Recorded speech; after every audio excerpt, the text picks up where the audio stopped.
Welcome to the Grayzone. It's Max Blumenthal.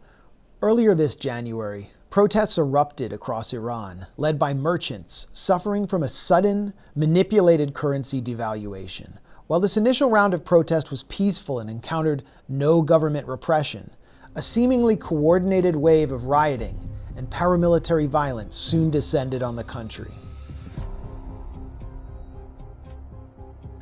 Among the possibly thousands of dead were hundreds of police officers, unarmed Basij guards, seminary students, and average citizens. Hundreds of mosques, fire stations, emergency response vehicles, bank branches, and educational centers were severely damaged by the rioters as well. Yet the Western media and leadership predictably placed the blame for all deaths on Iran's government, wildly inflating the death toll to set the stage for another possible round of warfare aimed at regime change. When Iran's government imposed an internet blackout, the rioting suddenly stopped. Meanwhile, millions of Iranians have taken to the streets to condemn the violence and to demonstrate support for the Islamic Republic, as well as to mourn their dead. To get a sense of what life in Iran has been like since the riots began, I spoke to Nahid Poresa, an analyst of West Asian and Chinese affairs whose perspective strongly contrasts with the pro-regime change voices familiar to Western media. She's covered the massive pro-government protests, visited mosques that were set on fire by rioters, and lived through the crisis in her hometown of Tehran. She spoke to me from inside the offices of the Iranian broadcaster Press TV, one of the few places in the city with reliable internet. Check it out. Nahid Poresa, welcome to the Grayzone. Thank you so much. Thanks for having me. Absolutely.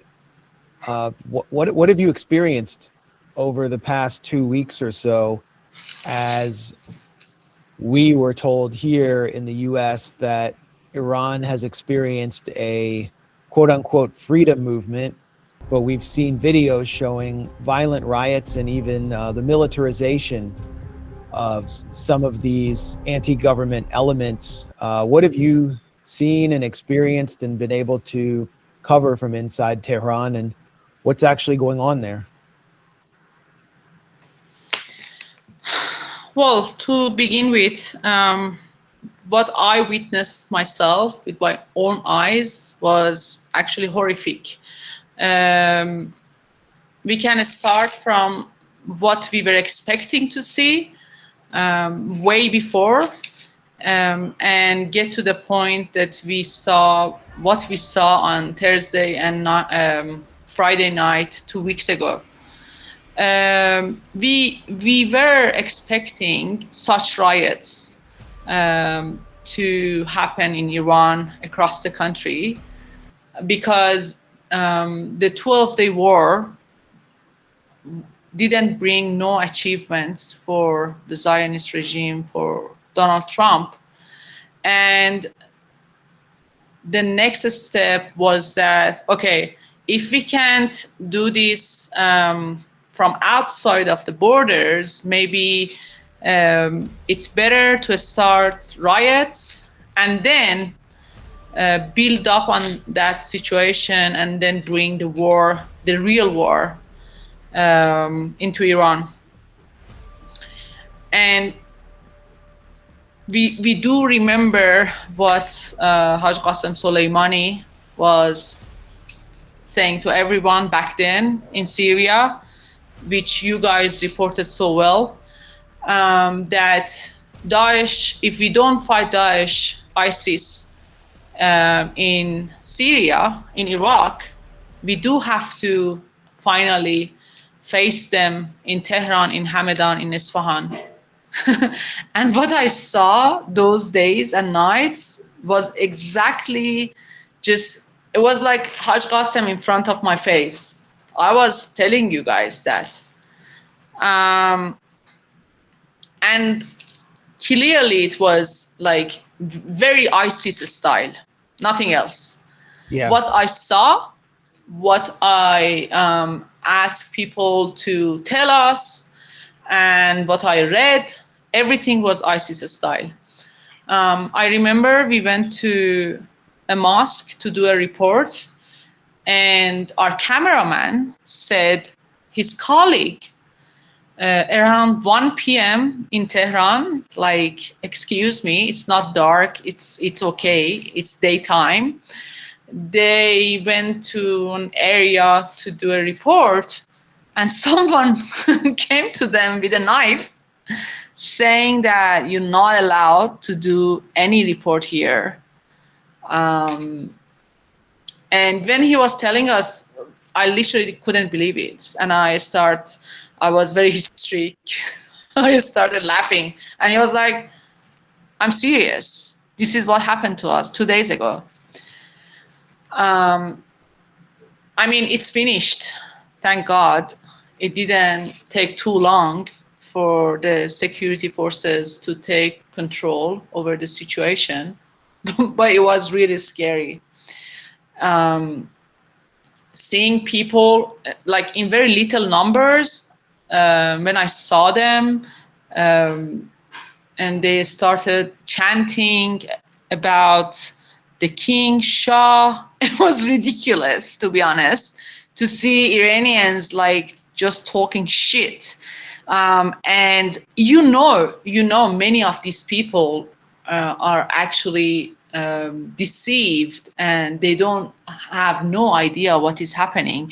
What they know is to go home, turn on TV, and watch Iran International for hours, and just empty their soul and their brain and sell it off to the Zionist propaganda. And it's real. It's so real. Like, you tell them, you know what will happen if you support this person, and they're like, yeah, at the end Mossad is coming, let them come and let them destroy this country. And you're like, but where were you in the 12-day war?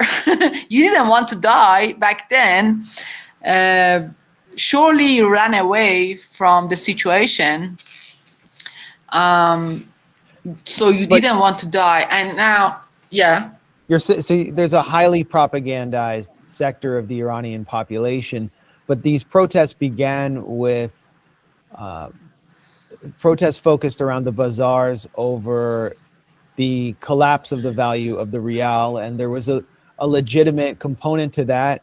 There's been a lot of very legitimate, of course. There's been a lot of criticism of the economic policies over the years, and some complaining that the policies were too neoliberal. And if there's a sector of the population that's highly propagandized, it often plays off of a grievance they have, whether it's lack of individual freedoms or the fact that maybe they don't understand what sanctions are. They just know that they are suffering, which is kind of the point of sanctions. So how did this actually begin? And then how did it morph into something that you consider legitimate, that pretty much everyone across the board that I've spoke to in and outside Iran considers legitimate, into something that was violent and focused on regime change? Definitely. Look, maybe a week before these terrorist attacks, or no, longer, I wrote an article at Press TV website, and it was about the strike of workers in the south of Iran. We talk about their legitimate demands and how important it is to make the decision makers see this situation and listen to the workers and listen to the union of the workers. They are there, they're not doing anything against the national security. They are demanding the bare minimum, and they are holding the pictures of Iran's leader, no problem. They're raising the Iranian flag. And what they want is that, okay, I am a very legitimate trade union of workers in Iran, in the oil industry, which is one of the biggest one. So everything was very obvious that such decisions are going to make the lives of Iranians harder. Because, I mean, over and over, Iran's leader, I don't have to bring names of the critics. Iran's leader himself, many times he said, what is happening with the devaluation of the Iran's currency? This is one question. The other question is the link between the devaluation of the currency and the inflation. Maybe you have the devaluation, but it doesn't have the direct impact on the price and the power of purchase for people. It's two different things. But unfortunately for Iran, that wasn't the case. So people were angry, they were agitated, and they were demanding and they were questioning. But the problem is that the period between legitimate protests and making it riots and using it as a platform and hijacking the voices was so short. So people were like, okay, what is happening? I was asking something else. What is this? Like, I'm not going to burn down a mosque. I'm not going to behead a police officer. I'm not going to do that. I don't know what's happening here. So the division was very clear at the very beginning. Many people were like, okay, we're done for now. And this is the problem. Like, one of the reasons that the social movements in Iran are not super successful is because every single time they want to do something within the framework of the Islamic Republic, with the freedom that they already have, it's going to be hijacked by the enemy.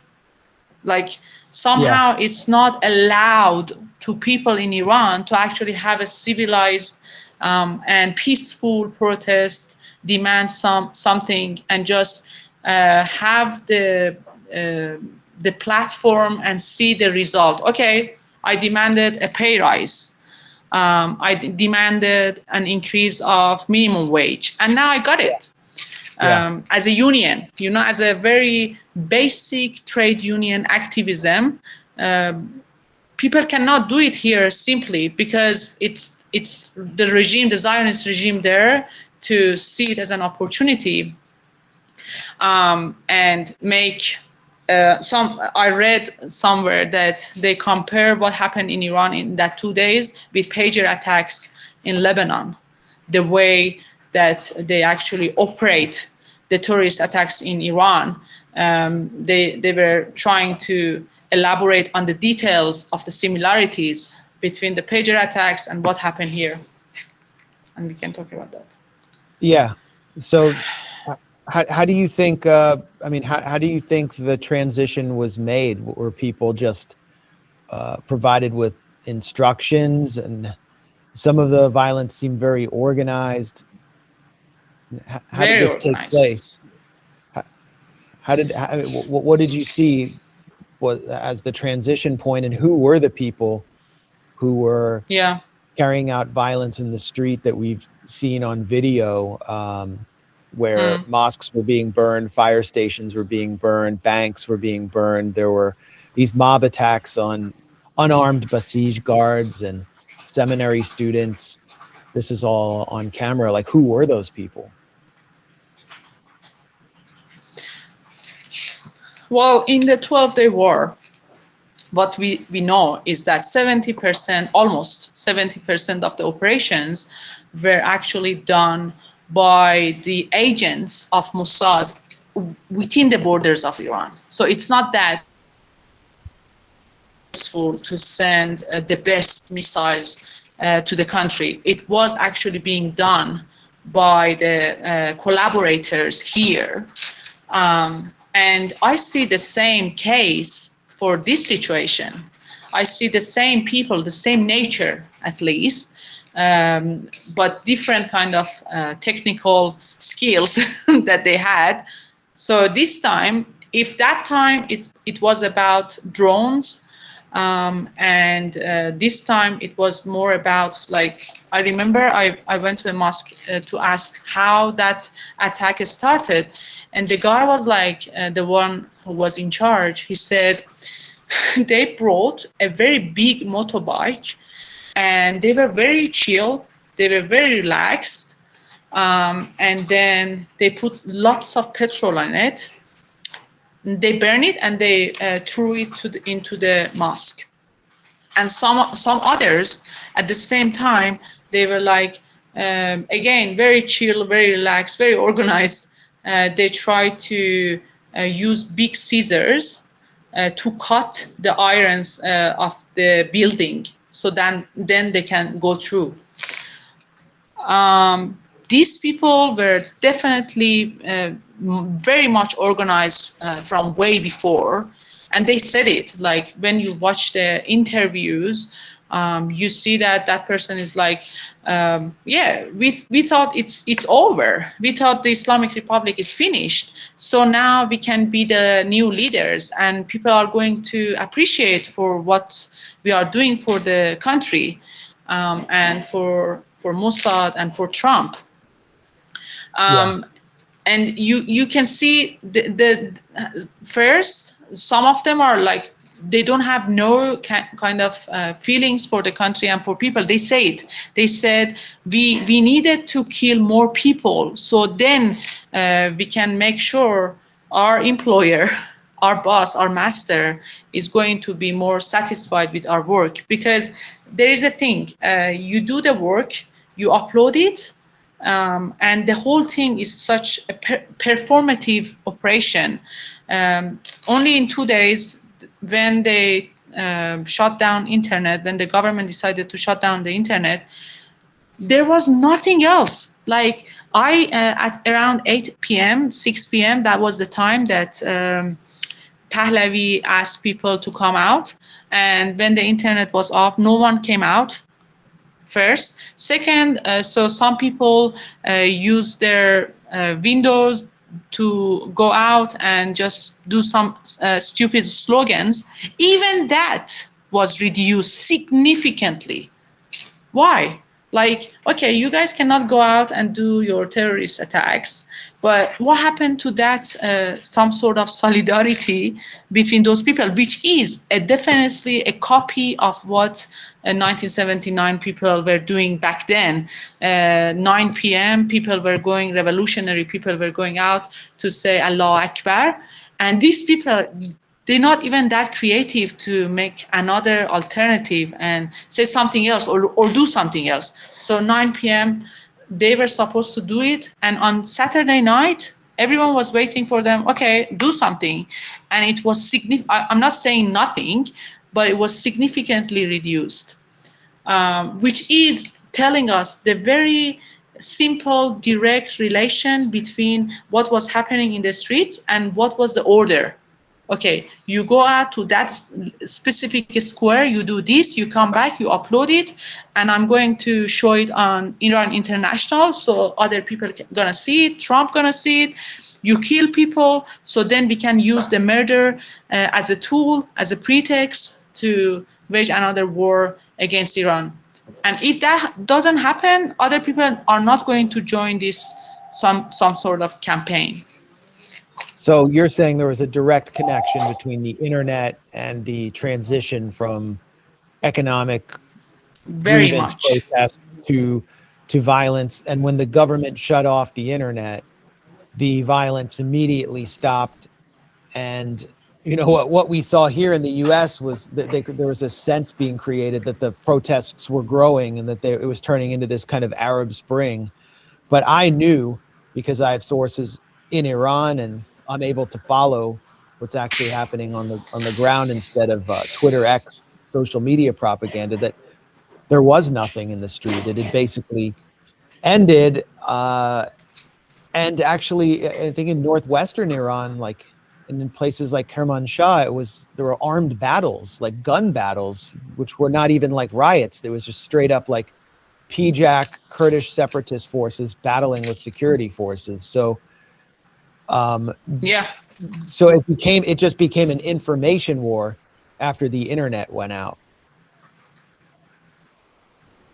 Yeah, but I also have to say that it was something very funny that I read today, that all these Kurdish separatist groups, they announced that we are not going to do and initiate any sort of attacks or anything for Yeah. now, because if we do that, we don't have too much power, and the Islamic Republic is going to destroy everyone. So they ordered everyone stop right now because we are not in that position. So what happened? Right.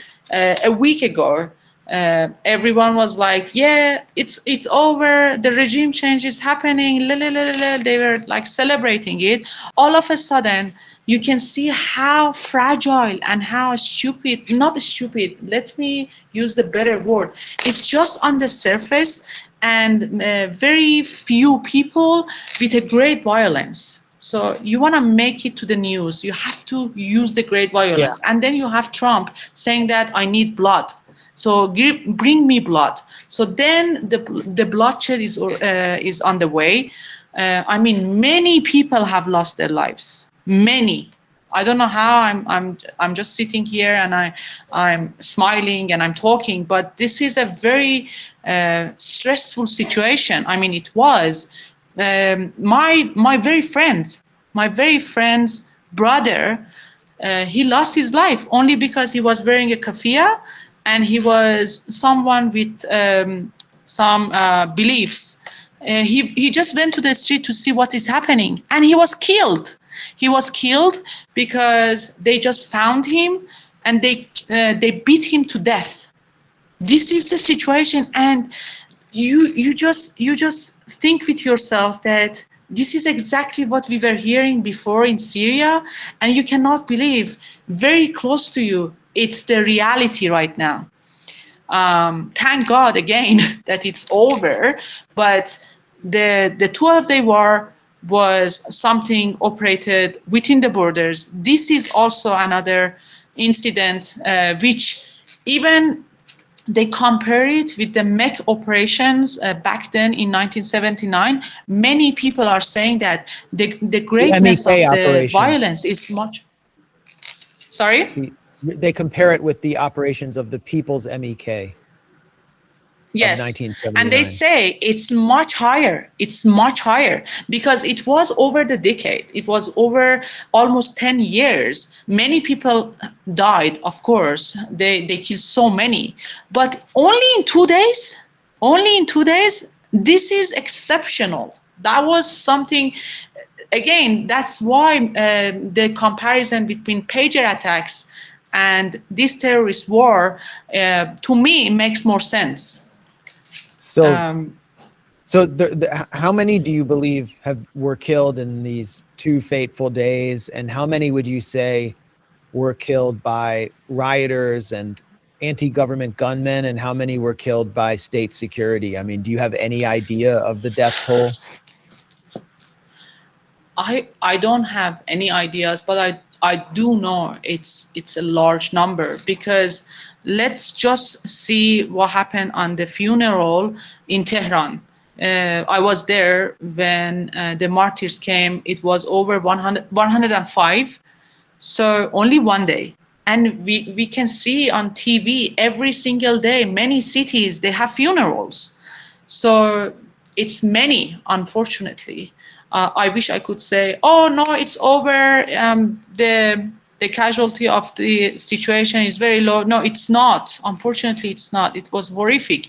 And if you just count the cities and the martyrs, it's a great experience that Iran just survived. Great in the scale, not of course in what we experienced. And it was everywhere across the country. It wasn't just like Tehran or Isfahan. It wasn't just the capital. It wasn't just the cities in the borders. It was everywhere. And now, today, this morning, when I was coming to work, I looked at the traffic. Um, all the cars were in the streets. Everything seemed so normal. And I was like, is that the same city? How can I believe this? Like, the transition back to normal is also very fast. Like what happened last Thursday, and what is happening right now? People are busy with shopping. People are talking about Persian New Year. People are talking about the heavy snow that Tehran has right now. Something that I can't still adjust to. Let me try to play. Go ahead. Sorry, I just wanted to say I was in the funeral, and we were trying to get the best area to actually record, and there was a woman behind me. It was awful, and she was just whispering, and she was just saying, my son was alive last week. My son was alive, and she was just repeating it. My son was alive last week, and now he's coming. He's coming. And I was like, I was speechless. I couldn't. I was just looking at her, and I was like, damn right. Yes, your son was alive last week, and during this Daesh attack, during this Mossad attack, you lost your son. And yes, we are waiting for him to come. But also the patients, like they were like very respectful. They were like, but we don't regret it. Like that level of steadfastness. I don't have a son. I don't know what's gonna happen to me if such a terror happens to my family. I don't know what would be my reaction. But for her, the steadfastness in me, I was like, I was no one. She could have been like much easier, but she was like, it's gonna be okay. It's gonna be okay. We are over it now. So when I compare the pain and what I saw in the big protest against the riots on Monday, it was huge. I mean, we can talk about it later, but it was a very, very beautiful experience that I had. You sent this to me. And you can tell me what's being said because there is a narrator. It hasn't been translated, but it shows you some very harrowing footage. And if you are troubled by images of violence, don't watch this and fast forward.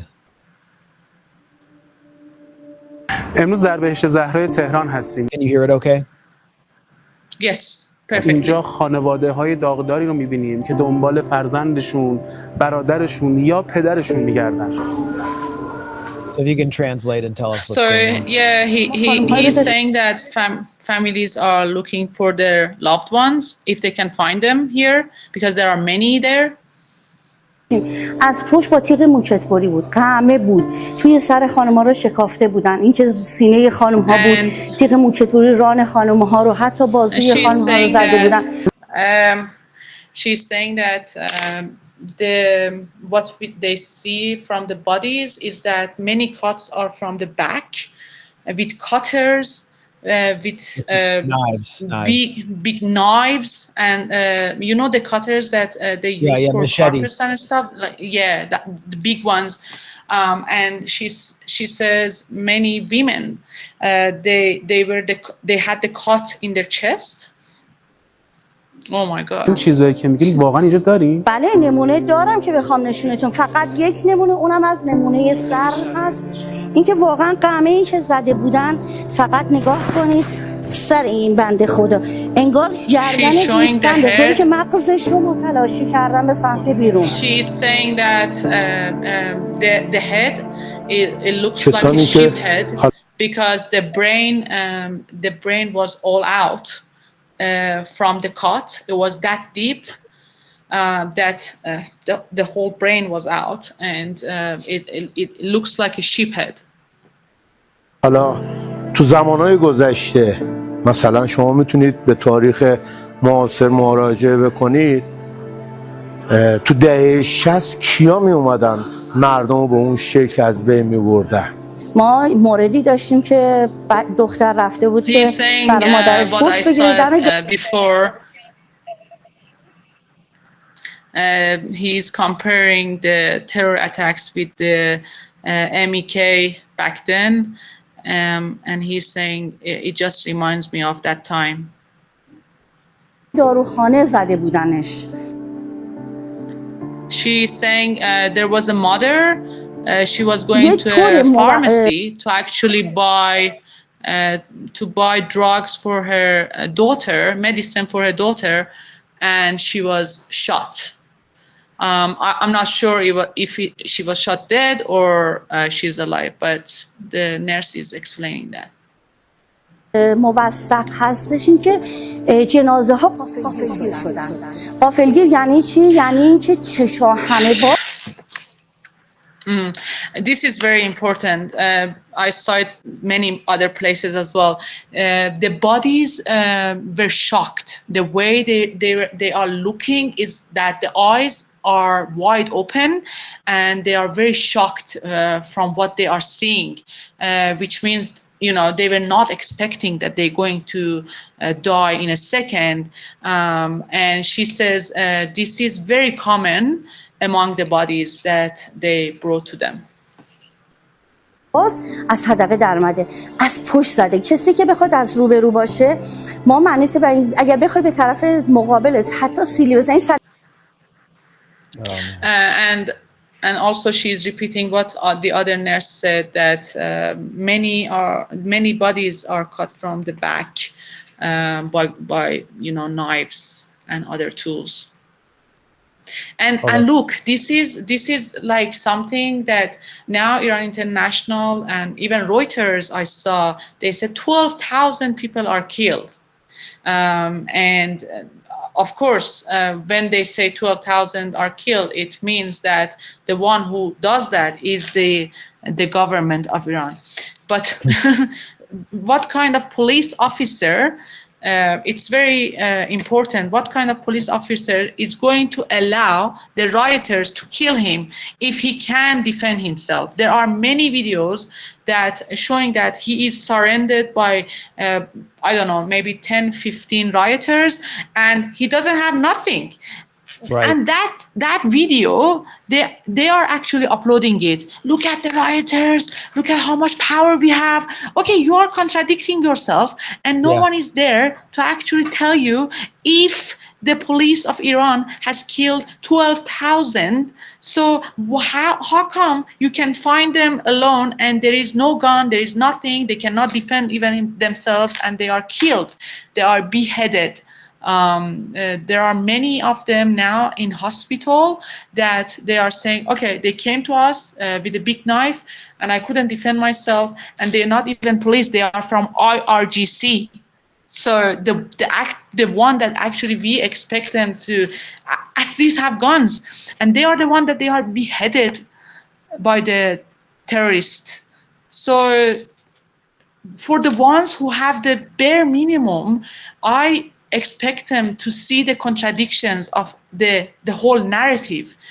I'm not here, to be honest, I'm not here to defend or to say, no one has been killed. If they are killed, they are terrorists, and there is no problem with that. But what I'm saying is that I wish the terrorists were killed or were stopped before such a horror comes to the country.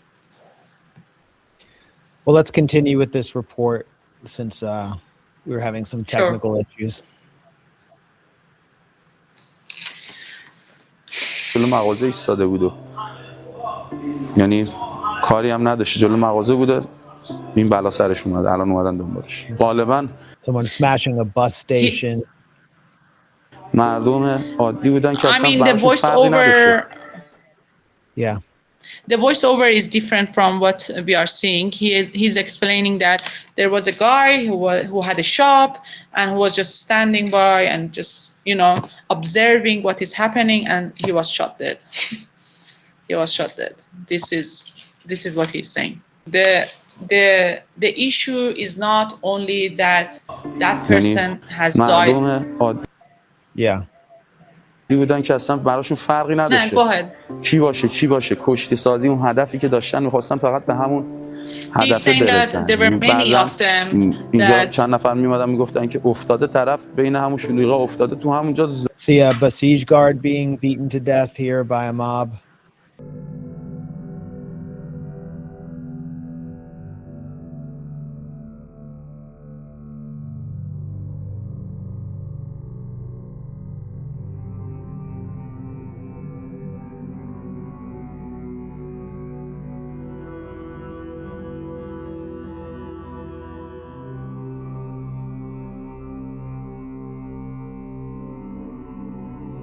این صحنه‌ای که دیدین پدر شهید محمد قیاقت بود که اومدن فرزندشون رو شناسایی کردن و حالشون مساعد نبود که ما بتونیم ازشون مصاحبه‌ای بگیریم و روایت کنن. آقا محمد اینو برای ما توضیح میدین که چه اتفاقی افتاده؟ اینو کارشناسی که اومده بود بالا سرشون همین ساعت پیش میگفتن از پشت سر تیر خورده و از سمت چشمشون حالا یه تیر خارج یه تیر هم مونده مثل اینکه داخله همون. He's saying that he's the father of the one who has lost his life, and again the shooting was from the back and the bullet came out from his eyes. Yeah, this is what he's saying.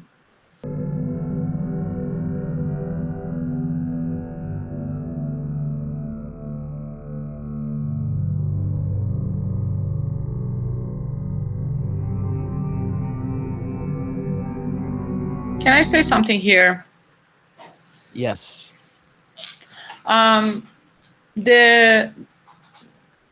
The big terrorist attacks already happened. Okay, there are many martyrs here. Many people have lost their lives. But the other issue is that they are stealing the people that have died. They are saying those people, for example, there is a football coach. He is Milad Arsalani, something like that. And like the IRIB, Iran National TV, they went to his father and they had to do a full report. And the father has to explain everything in that situation, that this man wasn't a rioter. He wasn't a protester. He wasn't doing nothing. He was just passing by, and he was someone who was holding ceremonies for Imam Hussein. He was a very religious person, and then at the same time you have Iran International, the same person that they are saying, oh yeah, he has died for the revolution, for Pahlavi, for the king to come back, for the king's son to come back. This is, for me, this is next level. Like, you have many people have died in the terrorist attacks, and then you also have to prove these people have been killed by the terrorists, not by the Iranian security forces. Yeah.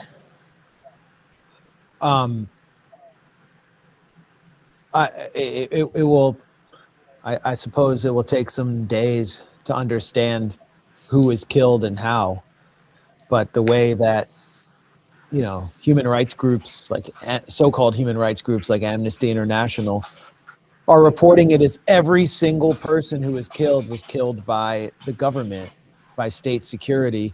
But here is another document of the violence that I think is important, because it comes from an opposition or an anti-government account on Twitter who claims to have been an eyewitness.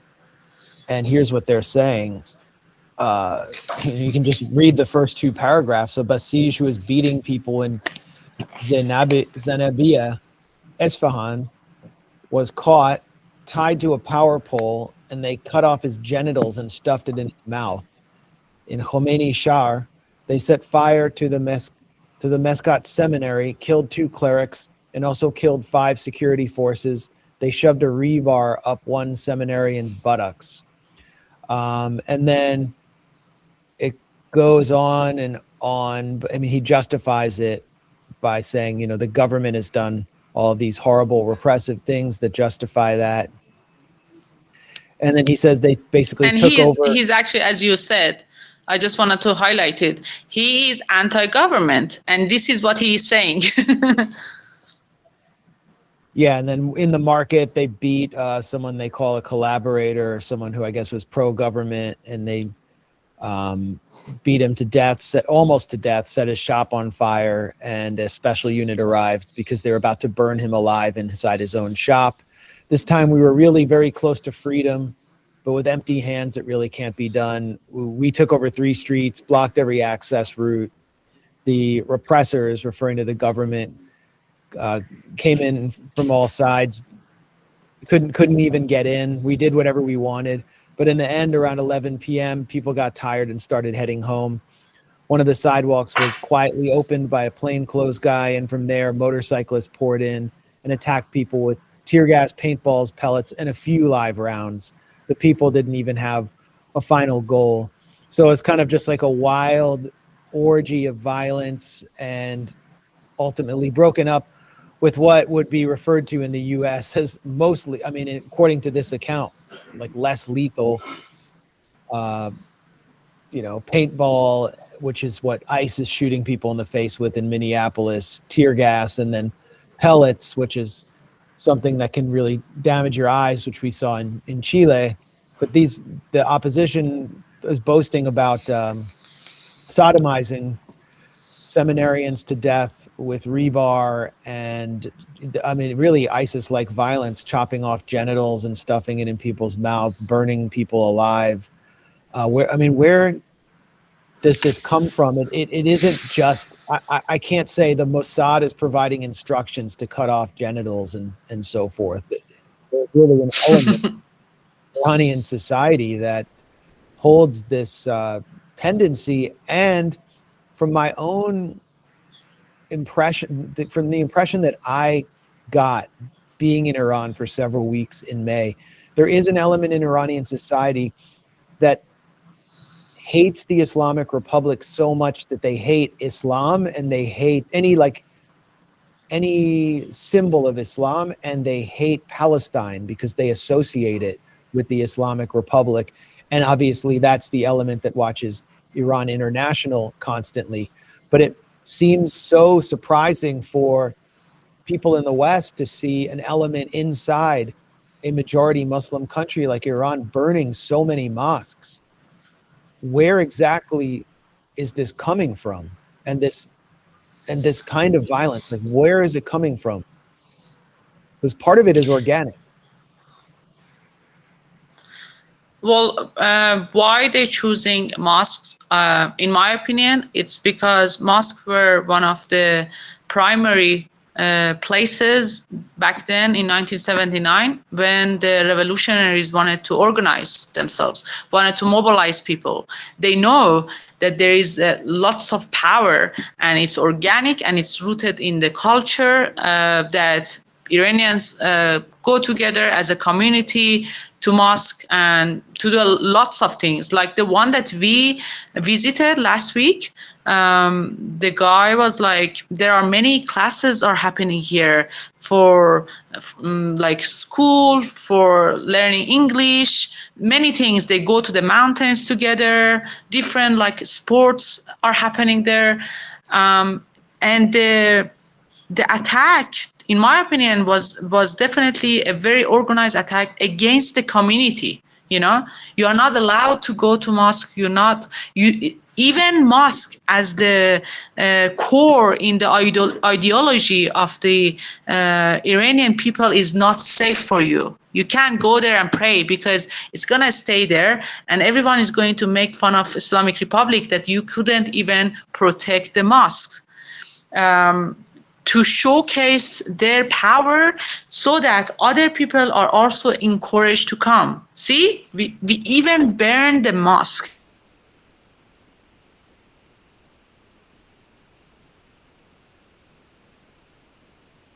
So it's somehow it's a message for other rioters to come out and to activate their terrorism, and to show it to the big leader that if the mosques are burned, therefore they also burned hospitals. They also burned a nurse alive to death.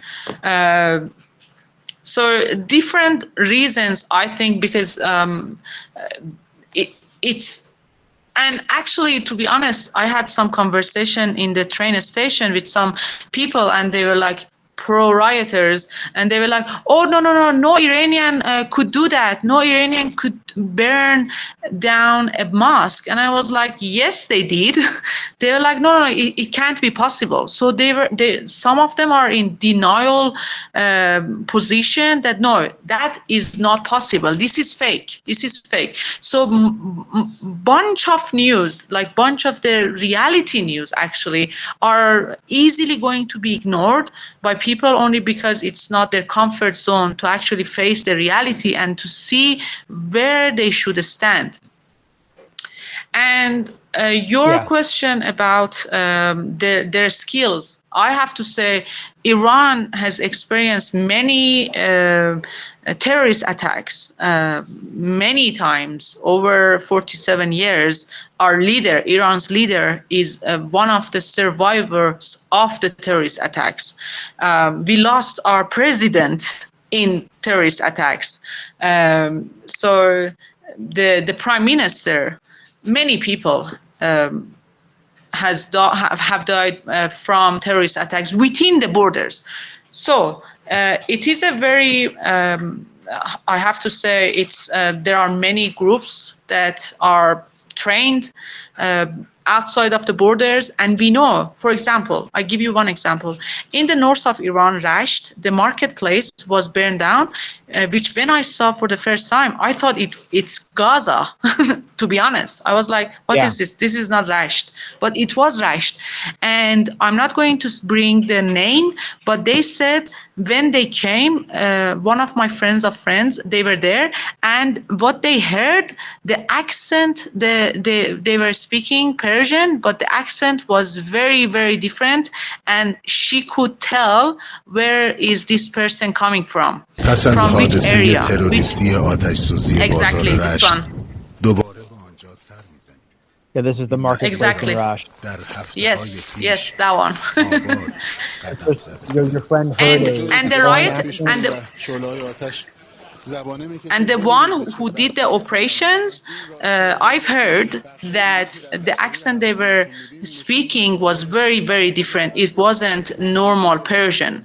So what I'm saying is that how many neighbors do we have? We have 14 neighbors. Iran has 14 neighbors, and all the borders, thanks to U.S. imperialism, are vulnerable to separatist terrorist groups. And each of them has their own skills.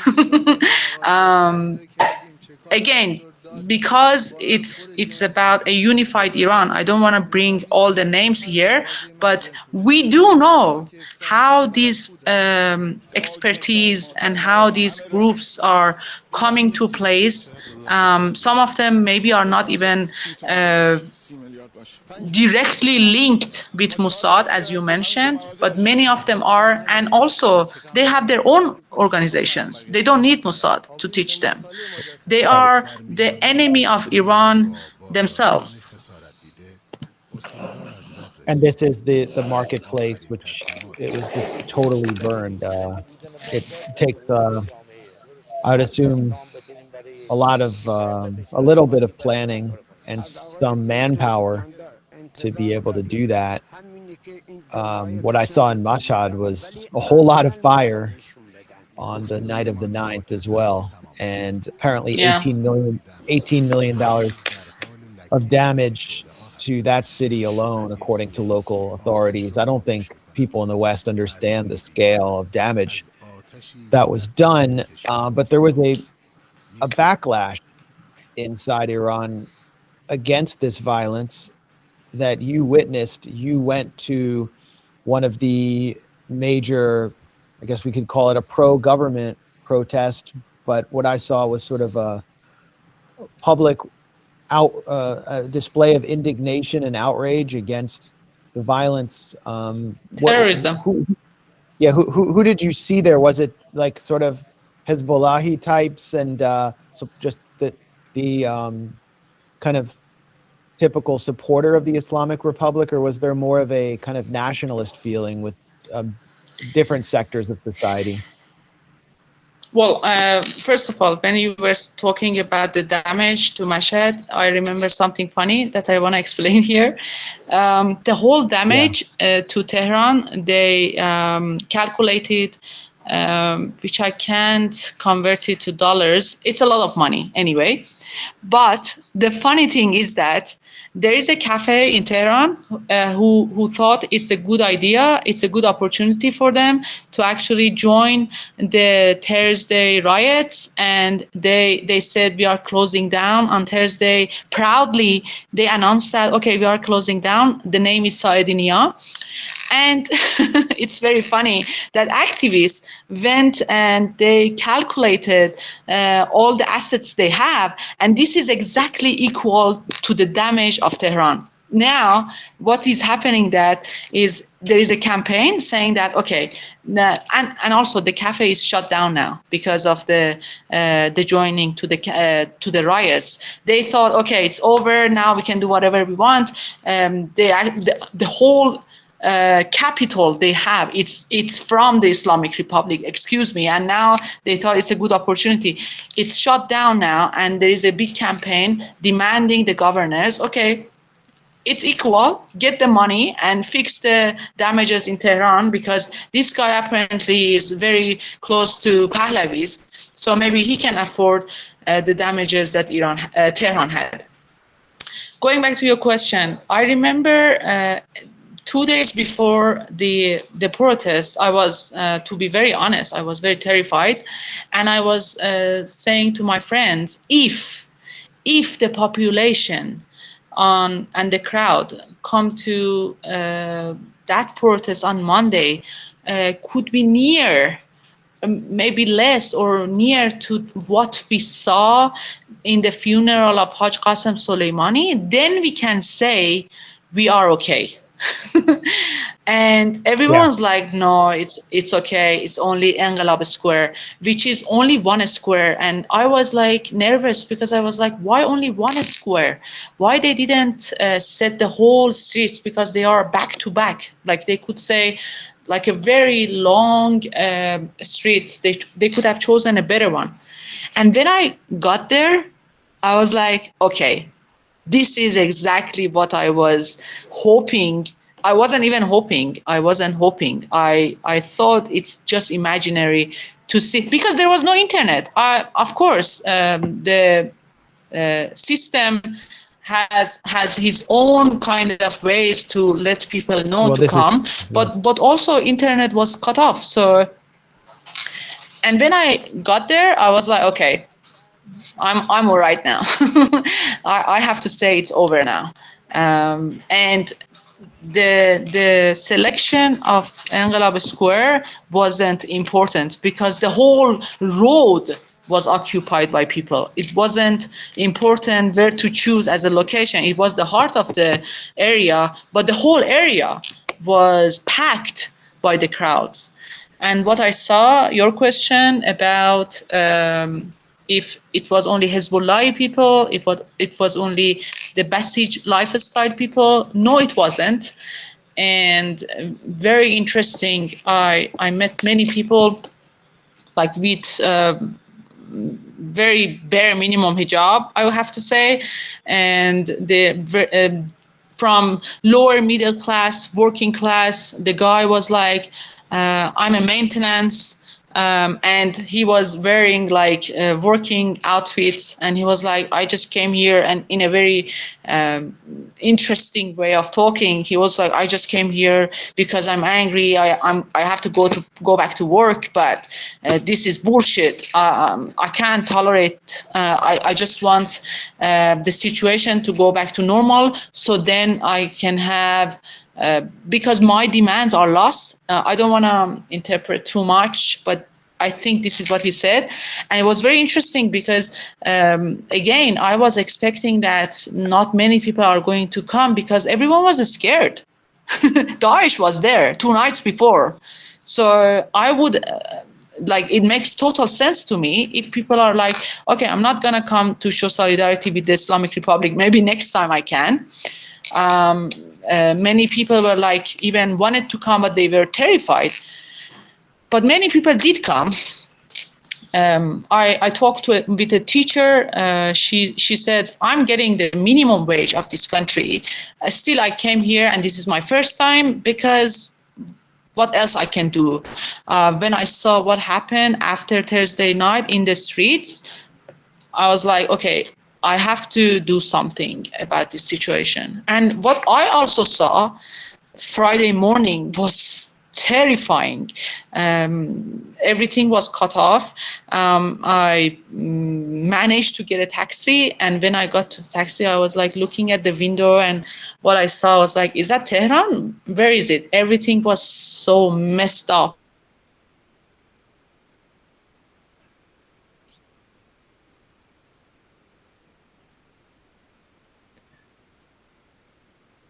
I saw mosques. I saw all the public, the stops, the bus stop cleaning up. It was different.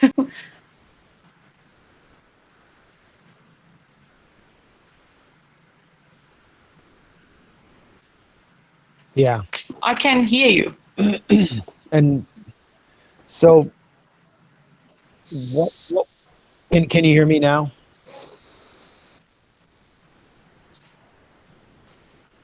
What Yes. What is the internet situation now, and what kind of damage has it done to the country's economy to have had this internet blackout, and what's it like just not having internet?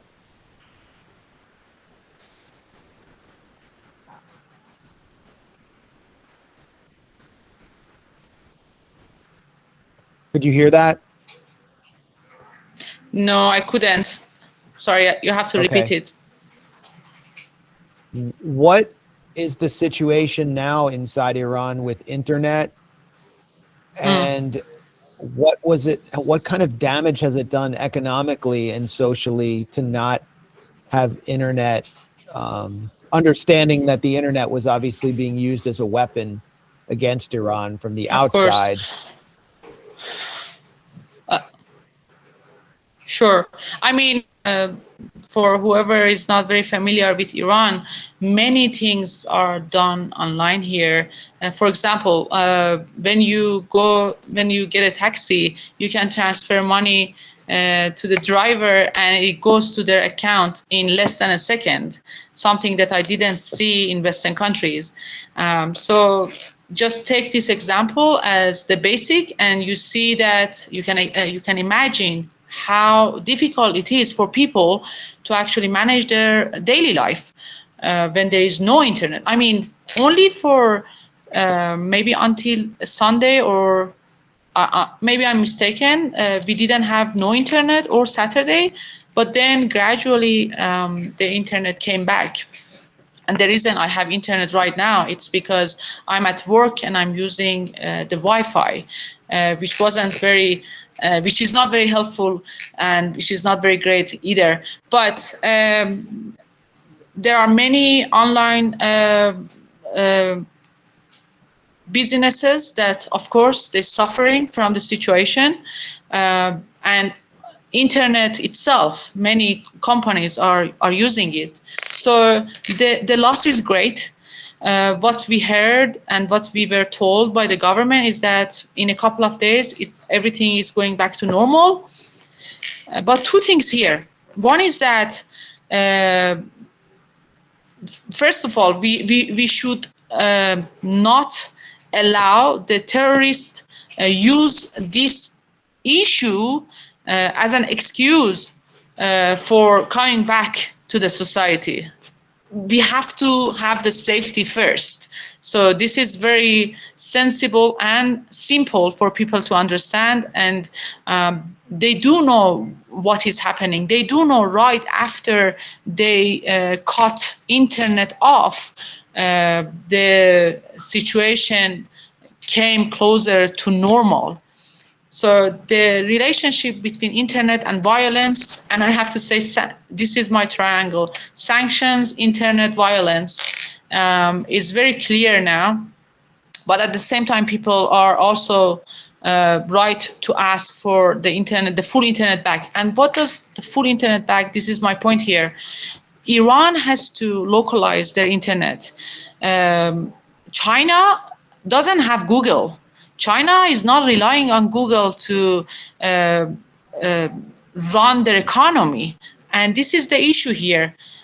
First of all, going back to the first point we made about the dollar and the relationship between the very economic system that is relying on dollars and the inflation related to dollars, and now the normal internet. What does normal internet mean? If we had our local internet, then the companies could be easily enjoying the national indigenous internet, and no issue with that.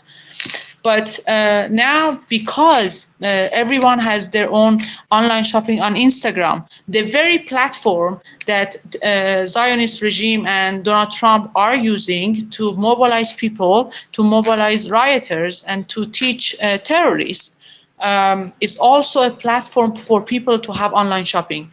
So there is a contradiction here. There is a paradox here that has to be solved, has to be addressed, which I'm sitting here, I don't have no idea how we can handle this issue with the minimum damage to ordinary people. But also there, like we have ETA now, we have many applications as an alternative for WhatsApp, but there are many issues with that. Many people don't have access to that either. I think right now it's a very good time. It's too late, but it's still okay for Iran to think about fully localizing the internet. So next time, God forbid, if anything happens, then ordinary people do not lose their earnings only because there are, not only, there are terrorist attacks happening in the country.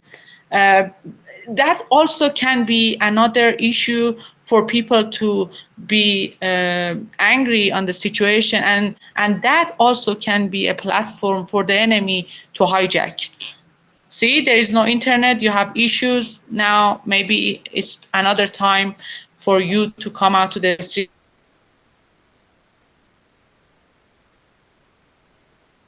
But I also have to say the great disappointment of the writers, this slogan they were using is that این آخرین نبرد پهلوی برمیگرده. What does that mean?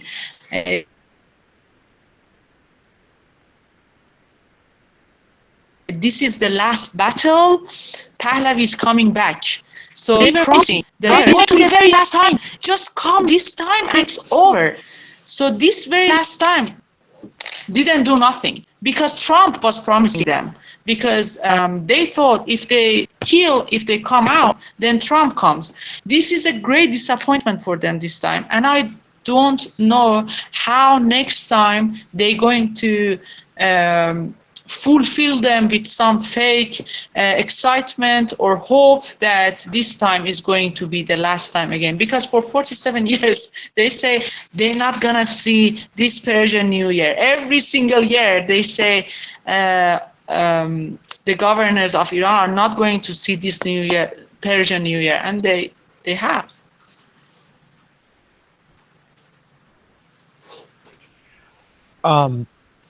Now Reza Pahlavi has called for the U.S. and Israel to bomb Iran, a position he hadn't previously taken openly in the past. So it seems almost like a confession of failure, as well as a revelation of just how inhumane he is to Iranians to wish that kind of violence on them. And at the same time, we heard a very defiant speech by Iran's leader, Ayatollah Ali Khamenei, who took aim at the United States directly, blamed the U.S. and Trump directly. The former is, I almost called him the Israeli ambassador, U.S. ambassador to Israel. I had trouble determining which country he was representing. Daniel B. Shapiro under Obama said that the Ayatollah had marked his own death by defying Trump so angrily. But we can see the Danish kind of cowering before Trump, and the more they cower, the more Trump moves in on Greenland. So what is the thinking here with this defiant speech by Khamenei, and will it deter the United States and Trump, or do you think it could invite action? Okay, a couple of things. In that interview, the king's son also said, just bomb Iran. You're referring to Pahlavi. Yeah, Reza Pahlavi. Yeah. He also said, let's bomb Iran. I don't care how. How you're going to do it is not my business. Just do it. Just kill people, as many as you can. Just bring the regime change and make me the king. That's it. That's all I want. Because the whole life I had was based on the money that my father has stolen from the country. You know that, right? They stole like the whole family. They have not had no jobs in 47 years, and all they have is just the money that their dear father has stolen. And now he's talking about bombing, and he has no idea how they can do it. But in terms of the war with Iran, what we see right now, there are many analyses from what they say that Saudis, they were trying to, and other puppets in the region, they were trying to say, okay, we're not here to afford the consequences of the attack on Iran. And then they also say Israelis are saying the same thing, because the 12-day war was enough for them to actually be like, okay, more rethinking about their decisions. What I think is that it might be, all of it might be a scenario and a plot for us to actually get into their game and think that, okay, they're not going to attack. But the reality is that every single interview we see from the officials is that we are fully ready. Even people in the streets, they're still asking about the possibility of having nuclear bomb. So the situation is still, people are asking the same question that, okay, this time is different. So what is going to happen? Many people have asked me, they're like, okay, do you have any information? I'm like, no, we don't know. So from the very grassroots to the very official class, I have to say everyone is fully prepared. Back then, it wasn't the case. Iran was shocked. It was actually, the attack wasn't expected by the whole country. Maybe there were some that they were expecting it. This time, what I see from, as I mentioned, and from all the interviews I read, is full preparedness. And what Sayyid Ali Khamenei, Iran's leader, said, I think it's very important, because it's very easy for the narrative to be changed over the time. Some just come and says, okay, this is about Mossad. This is only about Zionist regime. It's only about Israel. And we have to see the enemy. No. And it's very interesting, I have to say, I never saw Iran's leader saying the name of Donald Trump. He always says, he always refers to him as US president. He never ever says his name. I think it's after the martyrdom of Haj Qasem Soleimani.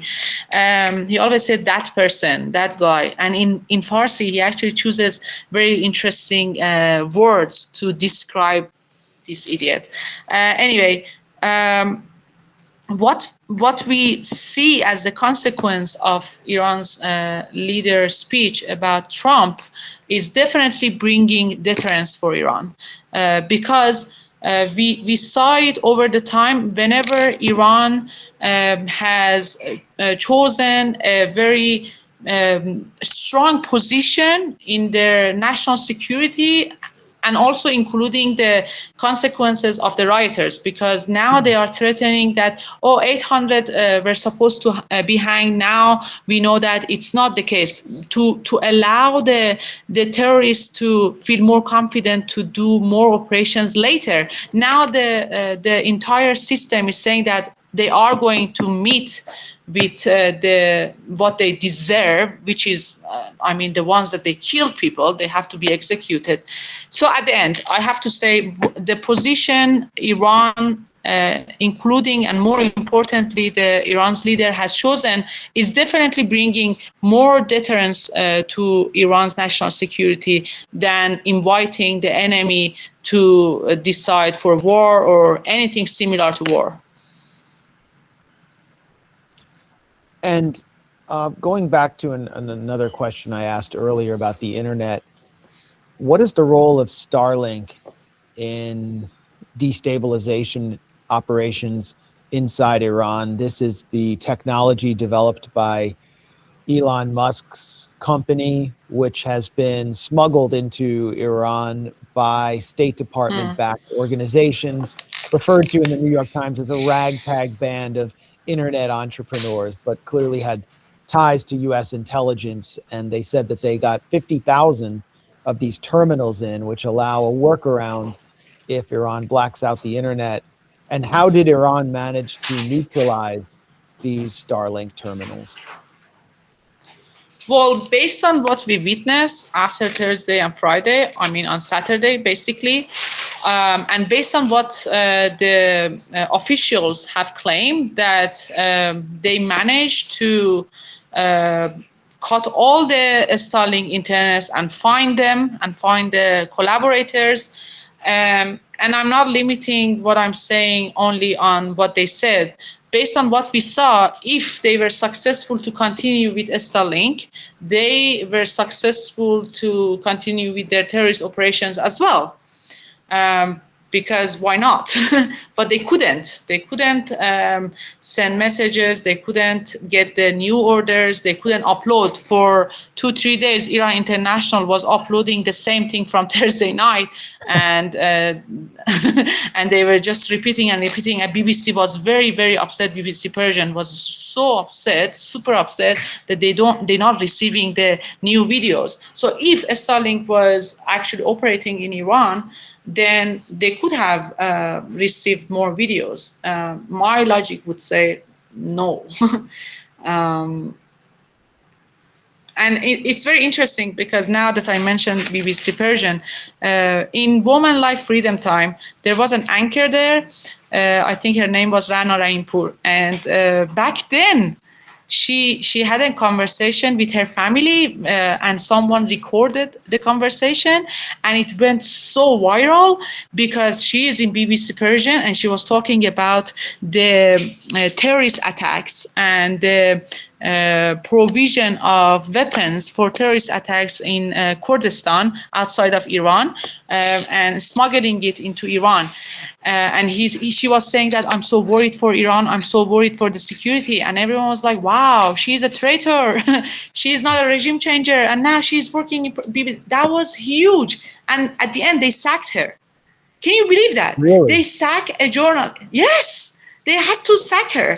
She was attacked on Instagram, on her page. I just remember it now. Maybe it's not very relevant, but she was attacked hugely only because on the phone with her mom, she was saying that I'm worried that I heard or I got some news that there are some weapons coming to Iran. And now she's not working in BBC. I don't know where she is. Anyway. I mean, from my point of view, based on what I know here in Washington, the main factor was that Israel's air defenses were not prepared for another day, for another series of days or weeks of Iranian ballistic missile barrages, and that Iran had rebuilt it had restored its ballistic missile capacity to levels before the 12-day war. And also the defense system that we are hearing, the S-400 from Russia. Again, we don't know how reliable these news are, but the defense system that we are reading that Iran has imported from China, and the S-400 that Iran has got from Russia. And also, I've heard that it's also very important. Israel is the main factor in my analysis too, but also some analysts in Iran are saying that there are very important messages from Iran through the Persian Gulf countries that we are going to target the American ships, and we are going to target all the energy infrastructure in the region which is related to the US. So the main target of Iran, based on their opinion is that Israel was the second threat for Donald Trump to reconsider his decision. The first one was about the energy sector and oil, specifically oil price, which could have risen to 200, which is something that maybe he thought he cannot afford to have. But this is, I think, it's kind of reliable to say that the message Iran had. Ghalibaf, the parliament speaker, he said it last week that if U.S. attacks us, we are going to target not only Israel. This is that's given.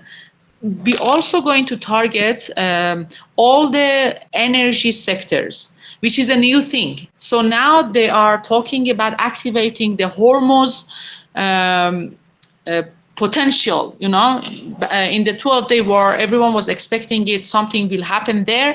Nothing had happened. But this time, the Strait is going to be one of the primary battleground for the Islamic Republic to choose, based on what Ghalibaf actually said. But also there are other analyses that said Iran has sent message that it's not only Israel, it's not only your military bases in the region, it will be also about energy, that we are not going to allow you, if we are going to suffer, you are going to suffer greater than us. I don't understand what China's military relationship, what the military relationship between China and Iran is, or whether it is escalated or improved since the 12-day war. I keep hearing about Chinese anti-aircraft systems, the same which were used to take down Indian aircraft in the skirmish between India and Pakistan in 2025, that they've been imported into Iran. Is that the case? And how would you describe the military cooperation between China and Iran? Is it a factor in Iran's deterrence? Basically, I have to say we do not know. There is no official news to confirm, okay, this has been imported or this has been done between China and Iran. What I can say is the joint drills that Iran had after the 12-day war with with Shanghai Organization, including Russia and China in northwest of Iran, Tabriz, and also we had another drills in Persian Gulf. So based on this, maybe we can say there are some indications that we can trust the news about the higher level of collaborations between Iran and China. But officially, I hope so. And back to, I guess, where this conversation started, Iran is under thousands of sanctions. Israel has a plan to destroy the Islamic Republic through death by 1,000 cuts, is what they call it. How is the currency doing now? How is the economy doing after days of an internet blackout, which obviously did a lot of economic damage? And does Iran have a plan, do you think, to survive this period? Well, what I saw from the news this morning, there was a little bit of decrease of the price of dollars, which is good news, but very, very minor in terms of the price of gold and also the dollar. To answer to your question, what is the plan of Iran? I have to say, back then, when Raisi was the president, the Look East policy was very strong. It was the primary framework for the Iranian government to actually go for the Look East policy as a platform to de-dollarize their economy. So it's not only, okay, let's deepen our ties with Russia and China and Shanghai Organization or BRICS. More like Iran needs this de-dollarization more than anyone else, because Russia after the war with Ukraine, they actually managed to increase the value of their national currency. That's not the case for Iran, which has to be. They were successful in increasing their currency, ruble, and now it's in a better, more powerful position. But the currency of Iran has been in decline, especially after the 12-day war. The plan is very clear. The plan has been talked about for many times, and there are, I think there are many important implications of the Look East policy that you can see in the relationships between, especially Iran and Russia.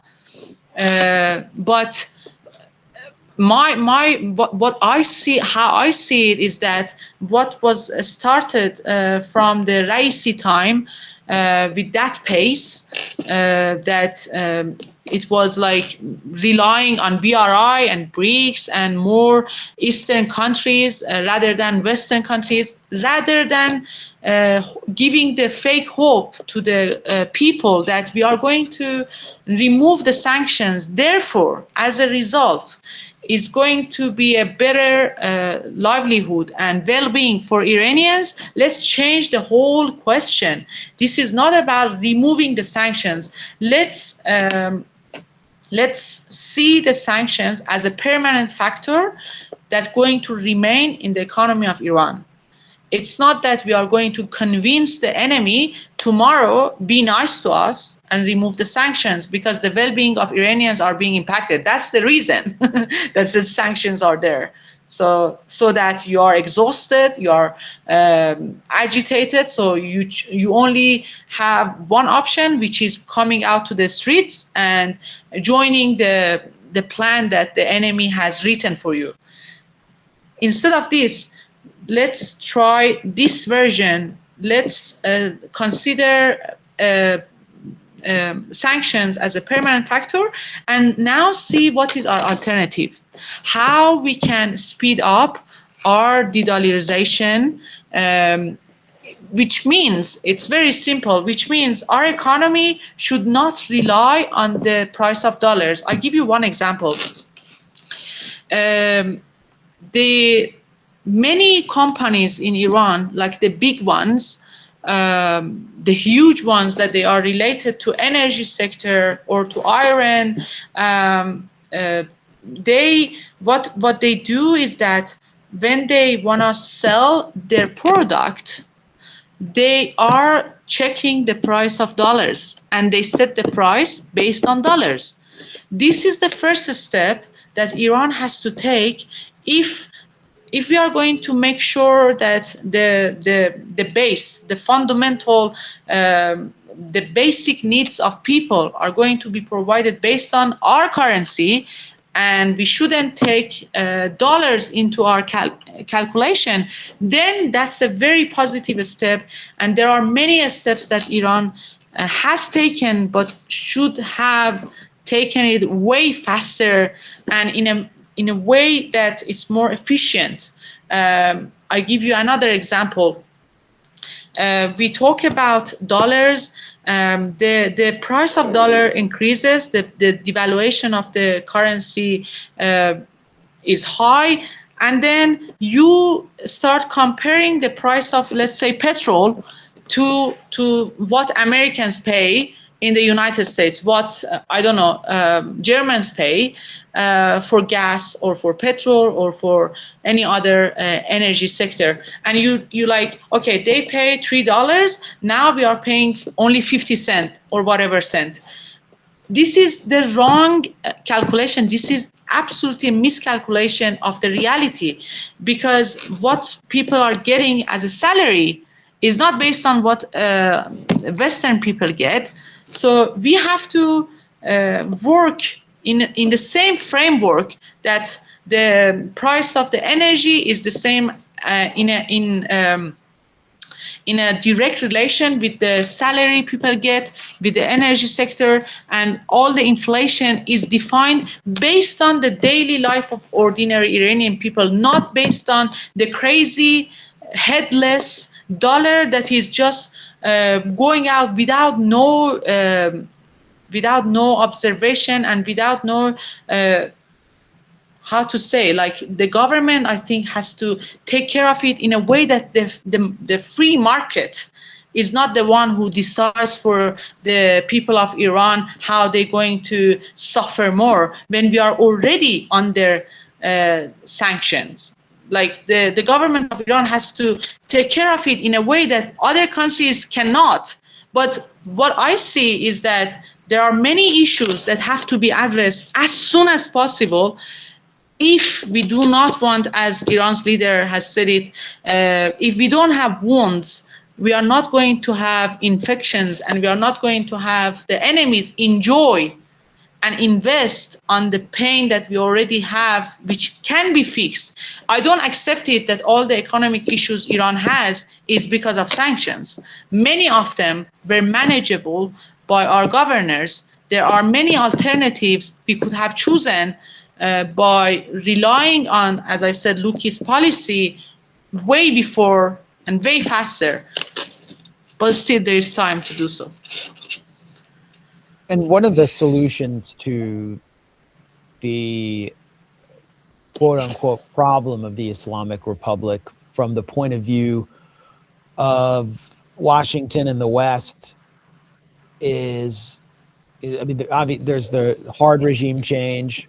The Wall Street Journal has published an op-ed calling to balkanize Iran and split it into many pieces, which I think would be the ultimate effect of the Pahlavism policy of allowing Israel to take over Iran. But there's this other path that's being pushed by, for example, an Iranian diaspora organization called NIAC in the US, and they've had many meetings with Democrats in Washington to kind of advance this strategy. I think it's a strategy that the European Union might consider, which is, and which culminated with the Iran deal, which is to put the reformist camp in charge and to begin whittling away at the vestiges of Islamic Republic control through the reformist camp, specifically through a kind of moderate clerical figure like Rouhani, and behind him Javad Zarif. I think there may have been a misreading there from the point of view of the West, but that seems to be kind of a strategy. There is a reformist president in Iran right now, Pezeshkian, who's under enormous pressure and sort of had to step into the void in an emergency after the death of Raisi. Where does the reformist camp stand today? Has it changed since the 12-day war and the betrayal that they experienced with Trump shredding the Iran deal and then supporting Israeli strikes in the midst of negotiations? And after this traumatic period of riots, is there a future for the reformist camp in Iran that could advance the strategy of the Democrats in Washington, or has the have Iranians sort of within the entire spectrum of the Islamic Republic united under the kind of banner of nationalism and sovereignty?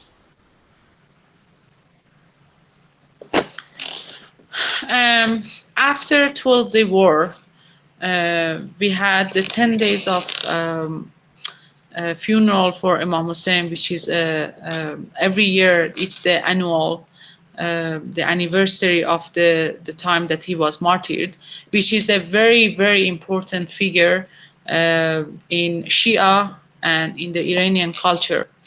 The night before the 10th, which is very important, it's the last day of the anniversary.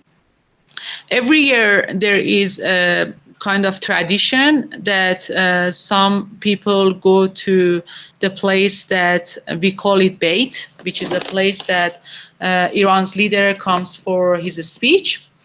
And no one was expecting Iran's leader to actually attend, because it was right after the ceasefire, and people were hoping to see him.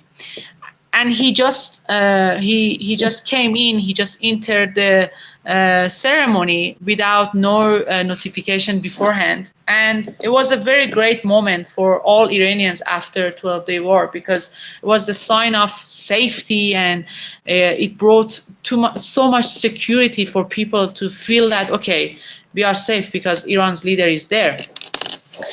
In that very important night, during those nights, Iran's leader said, he didn't have a speech, but there was a person there, and he asked. The reason I'm explaining this, because that was a very significant moment for Iranians. That's why I'm explaining it. So there was a person there. He asked him if there is something specific that Iran's leader wants him to read and to cite, and he said, cite the song of Iran. And in that poem, the whole lyrics is all about unification. It's all about just Iran. It wasn't about Imam Hussein. So I want you to see the image. It is the night, the very night that all Shias all around the world are mourning the martyrdom of Imam Hussein. It's the night before the martyrdom, and Iran's leader comes in, and what he wants for people is a very concept that is just talking about the unification of Iran. And it went, I can't say the word viral, because it was way more impactful.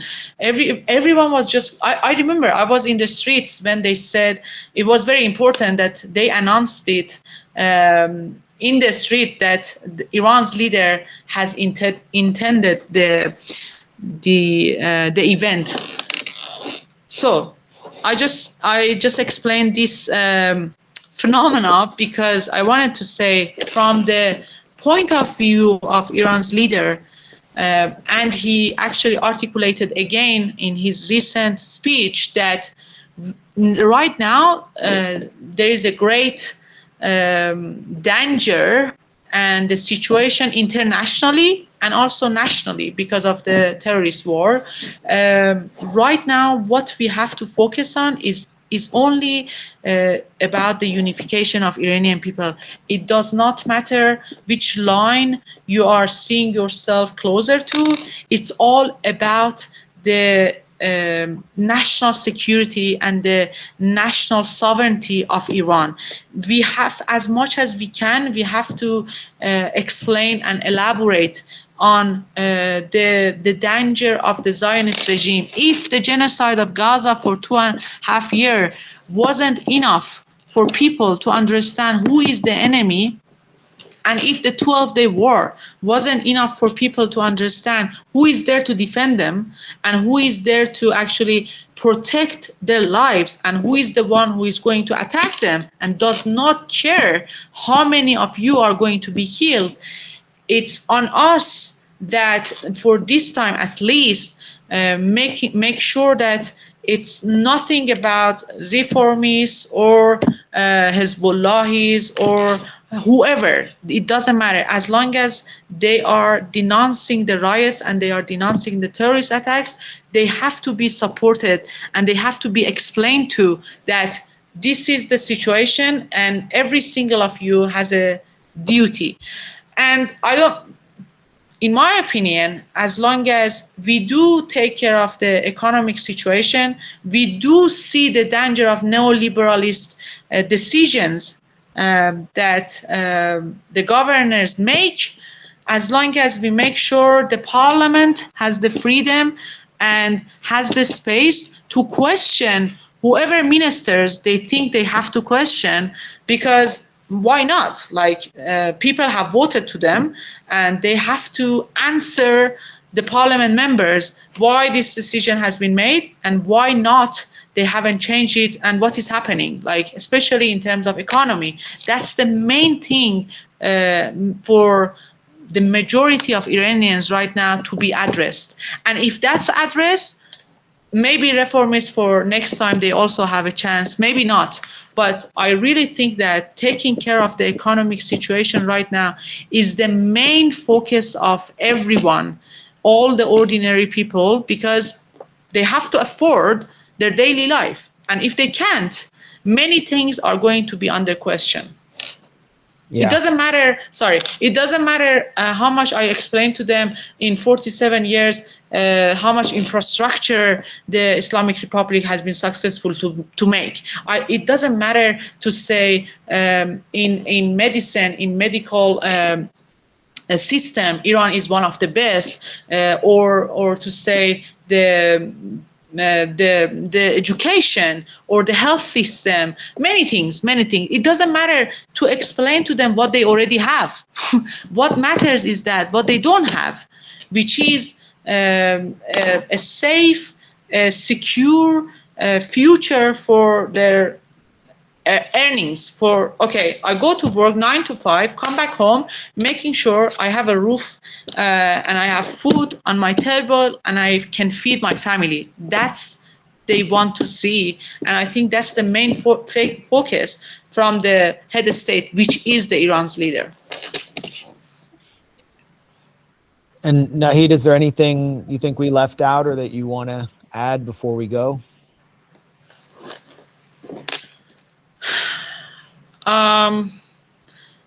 No, I already talked about this. I just wanted to say it again, that this is utterly painful and hard and difficult to explain to people that the ones that they were murdered by terrorists is double work to explain to them we have the same enemy. It's not that the security forces have done this. It's all about to explain to conceptualize the terrorist wars that happen in Iran. I think that's the hardest thing right now. I don't care about Davos conference who boycotted Arakchi, the International Economic Forum, that they said, Pahlavi told us there is a lot of oppression in your country, so Arakchi cannot come. So what? We have nothing to lose in that forum. I'm very glad, and we have to boycott it back. I mean, we had to initiate the boycott first, and we shouldn't have been going anyway where Trump is or Netanyahu is. But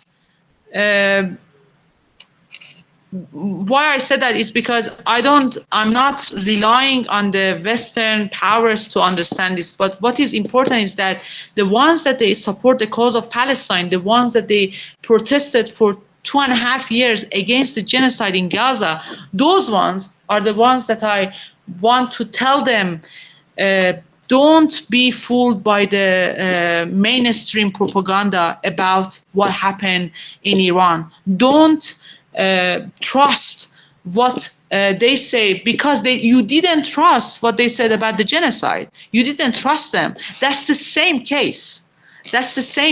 They want to root out the only nation state that is supporting the cause of Palestine. There are many that they are supporting, but there is no state that is behind the liberation of Palestinians. And in my understanding, that's the main reason for the Zionist regime and Trump to attack Iran right now. So if you are an audience of Grayzone and you care about Palestinian cause, and you think the liberation of Palestine is something that you are focusing on, and the stop of genocide, understand the link between Iran, the resistance of Palestinians, and what is happening right now in terms of the attack against Iranians. Do not think you have double standards if you have doubts and if you have hesitation to understand the news about Iran, because it's super complicated, it's multi-layered, and there are many things that you have to educate yourself before understanding what stance you have to take about Iran. Nahid Paresa, thanks so much for joining us from Tehran here at the Grayzone. Excellent insights and analysis as always. My pleasure. Thank you so much.